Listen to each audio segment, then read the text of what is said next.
Do your research trips look like this? Are you tired of spending more time locating a collection instead of actually researching in it? Hi, I'm Molly McGee, here to show you how to maximize your archival searching by improving how we develop finding aids. Finding aids are used by archival repositories to document the inventory of a collection and may provide other information to researchers, such as overarching subjects or topics, and notes about the collection's contents, donor, and creator. Research over the effectiveness of finding aids has been minimal, and professional organizations have been slow to adopt and suggest best practices based on information-seeking behavior.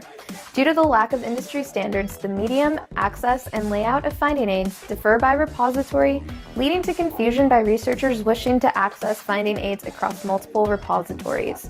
In 1999, the Texas Archival Resources Online, or TARO, was created as a searching platform for researchers to search across over 40 Texas repositories and museums. TARO's platform is freely accessible, hosted by the servers at the University of Texas at Austin, and hosts over 7,200 finding aids. As of March 2017, nearly 120,000 unique visitors from over 160 countries have accessed finding aids through TARO in 2017 alone. These are still so hard to find. Finding aids are vital to searching for relevant information on collections to researchers, though that is not the purpose for which they were initially created. In the 1980s, in an attempt to make information in archives more accessible to researchers, archivists began implementing machine-readable cataloging and have started using other methods such as encoded archival description, SciDoc conceptual reference model, and Dublin Core. The benefits of using MARC, or EAD, with access points as descriptions allows keywords associated with collections to be linked to data located in the archives catalog or externally to internet sources. This can provide better contextual information and possibly link related material located in different collections to one another, thus creating a more optimized way for searching for material within archives or within a network of archives such as TARO. There is also no industry standard for finding aids, meaning that every repository will be using a different subject standard for their finding aids. Many use Library of Congress subject headings, but these headings are often outdated and difficult to update. Consistent standards in finding aid taxonomy, such as subject heading choices, are essentially to building ontologies. For appropriate data to be linked, the initial taxonomy must exist to continue to build on related topics.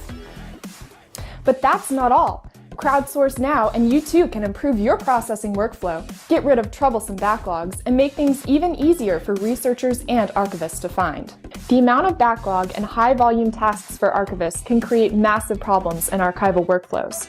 While most archival tasks like appraisal require specific archival skills, others like description and cataloging can often be handled by volunteers. That's where technology comes in.